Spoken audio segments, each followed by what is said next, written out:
नमस्कार, बहुत स्वागत है आपका। मृत्यु जो कि जीवन का सबसे बड़ा सच है, जिसे कोई भी टाल नहीं सकता। और जो ये पृथ्वी है, ये मृत्यु लोक है और इसमें जो आया है उसे एक न एक दिन इस शरीर को छोड़कर परमात्मा के पास जाना ही पड़ता है। तो फिर भी मनुष्य इस संसार में आकर भौतिक सुख सुविधाओं के मोह में पड़ जाता है और मृत्यु के बाद भी इन वस्तुओं का लगाव इनसे खत्म नहीं होता। तो मृत्यु के बाद भी इन वस्तुओं के प्रति चूंकि लगाव होता है, कभी कभी तो उसका अपनी चीज़ों के प्रति बहुत ज़्यादा मोह होता है कि वो मृत्यु के बाद भी पृथ्वी पर भ्रमण ही करते रहता है। कई बार अपनों से मोह होता है। लेकिन क्या आपको पता है, कोई भी व्यक्ति कुछ ऐसी चीज़ें हैं जो वो धारण करता है, तो उनके जाने के बाद किसी को भी धारण नहीं करना चाहिए, खासकर उस घर के लोगों को। तो वो कौन सी वस्तु है उसके बारे में आपको हम विस्तार से बताएंगे। और दूसरी बात, गरुड़ पुराण ये कहता है कि मृत व्यक्ति की कुछ ऐसी 3 चीज़ें हैं जिनका भूलकर भी मनुष्य को इस्तेमाल नहीं करना चाहिए। तो जानते हैं कि आखिर हमारा गरुड़ पुराण क्या कहता है। सबसे पहली उसमें चीज़ आती है और वो है घड़ी। कपड़े गहने की तरह घड़ी एक ऐसी चीज़ है जो लोग पहनते ही हैं।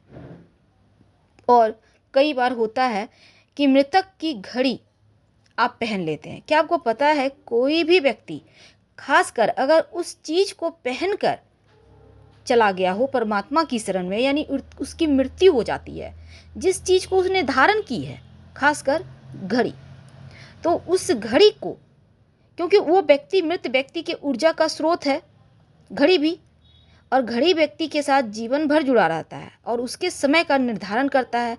तो जो व्यक्ति अच्छे और बुरे समय का लेखा जोखा रखता है, इसलिए व्यक्ति की मृत्यु के बाद भी घड़ी में उसकी सकारात्मक नकारात्मक ऊर्जा बसी होती है। तो ऐसे व्यक्ति, मृत व्यक्ति की घड़ी को जो भी व्यक्ति पहनता है, इन ऊर्जाओं का नकारात्मक प्रभाव उस पर निश्चित तौर पर पड़ता है और वो मृत परिजन व्यक्ति के सपनों में बार बार आकर उसको कष्ट भी दे सकते हैं। इसलिए अगर कोई घड़ी पहन के जिसकी मृत्यु हो चुकी है, उस वस्तु से मोह ना करें, बल्कि आप उस घड़ी को दान दे दें, किसी को दे दें, ज़रूरतमंद को, या फिर आप घर में ही कहीं रखना चाहते हैं तो रखिए, लेकिन पहनिएगा मत। दूसरी चीज़ है गहने। अब गहनों से प्रेम ही होता है। बहुत सारे लोग, अब पुरुष भी हैं तो अंगूठी पहनते हैं, कड़ा पहनते हैं, गले में चैन पहनते हैं, बहुत सारी चीज़ें आजकल मार्केट में है, तो महिलाएं भी पहनती है। तो मान्यता है कि मृतक व्यक्ति अगर उन चीज़ों को पहन के परमात्मा के पास चला जाता है, यानी कोई भी आभूषण, वैसे तो अन्य भी आभूषण उसके पास होते हैं घर में, तो उन चीज़ों को भी आप धारण ना करें तो उत्तम है। क्योंकि गरुड़ पुराण में कहा गया है, किसी भी मनुष्य को अपने मृत परिजन और मृत स्त्री के आभूषण का कभी भी इस्तेमाल नहीं करना चाहिए। और स्त्रियों को उनके आभूषणों और गहनों से चूंकि बहुत लगाव होता है, तो मृत्यु के बाद भी इन वस्तुओं के प्रति लगाव कम नहीं होता। लेकिन अगर वो जीते जी आपको कोई गहना दे चुका है, तो उससे उसका मोह खत्म हो जाता है, यानी वो चीज़ें तो आपकी है। लेकिन गरुड़ पुराण ये भी कहता है कि जिस कारण से शारीरिक और मानसिक परेशानियां आ सकती है, क्योंकि मृत परिजन की ऊर्जा उस व्यक्ति के साथ, उस गहने के साथ जुड़ जाती है। आप इन गहनों को घर में संभाल कर रख सकते हैं या फिर इन गहनों को नए तरीके से बनवा कर आप पहनिए, लेकिन उसी अवस्था में इन गहनों को नहीं पहनना चाहिए। लेकिन अगर आप मरने के पहले आपको भेंट कर दिए हैं तो आप जरूर पहने, क्योंकि उनमें आशीर्वाद छिपा है।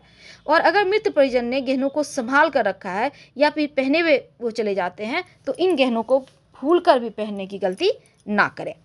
अब देखिए, अगली वस्तु है कपड़े। गरुड़ पुराण कहता है कि किसी भी व्यक्ति को मृत व्यक्ति के वस्त्र का प्रयोग नहीं करना चाहिए, भूल कर भी। और अगर आप मरे हुए व्यक्ति के वस्त्र पहनते हैं तो उनकी आत्मा आपके शरीर के साथ जुड़ जाती है, जो मृत व्यक्ति की यादें आपको आने लगती है। तो ऐसे में उनके कपड़ों का इस्तेमाल ना करें, नहीं तो शारीरिक मानसिक कष्ट ये कपड़े आपको देने लगते हैं। उस व्यक्ति को बार बार अपने मृत परिजन के ऊर्जा का आभास होने लगता है, और ये सच है। तो गरुड़ पुराण में कहा गया है कि मृतक व्यक्ति के कपड़ों को भी इस्तेमाल नहीं करना चाहिए, खासकर जिस कपड़े से उनको ज़्यादा मोह है।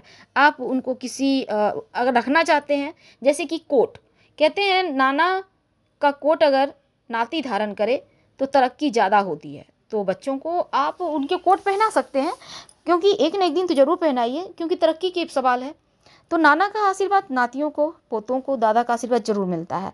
अब देखिए तो आप वस्त्र को आप किसी को भेंट भी दे सकते हैं, तो आपके लिए अच्छा रहेगा। और अगली वस्तु है रत्न। रत्न यानी आप जो ग्रहों को शांत करने के लिए अंगूठी पहनते हैं ना, वो रत्न। तो अगर किसी व्यक्ति की मृत्यु रत्न पहने हुए हो जाता है, अब कई बार होता है रत्न तो बड़े महंगे हैं, खोल के उतार के रख लेते हैं, किसी को इन चीज़ों की ज़रूरत पड़ सकती है, तो ऐसा आप समझते हैं। लेकिन क्या आपको पता है, अगर कोई व्यक्ति उन रत्नों को पहनकर खासकर चला गया है, तो उन रत्न को आप धारण ना करें, क्योंकि रत्न क्या होता है, निगेटिव प्रभावों को सोख लेता है और पॉजिटिव प्रभावों को देता है। तो उस व्यक्ति के नकारात्मक प्रभावों को वो सोख चुका है, इसीलिए किसी दूसरे का भी रत्न नहीं धारण करना चाहिए अगर उसने पहना है तो। और खासकर मृतक व्यक्ति का रत्न भूलकर भी धारण ना करें, चाहे वो कितना भी कीमती हो। अब उसको बेच सकते हैं, कोई दिक्कत नहीं है। और दूसरी है, अब जैसे कई बार होता है सोना है, क्या करें, जैसा कि हमने आपको पहले भी बताया, आप गलवा कर नया गहना बनवा सकते हैं, कोई दिक्कत नहीं है। तो इन बातों का अगर आप ध्यान रखते हैं तो चीज़ें आपके पक्ष में आती है। फिलहाल आपसे विदा लेते हैं। जानकारी अच्छी लगे तब लाइक कर सब्सक्राइब करें, अपनों से शेयर करें और कमेंट में हर हर महादेव जरूर लिखिएगा। धन्यवाद।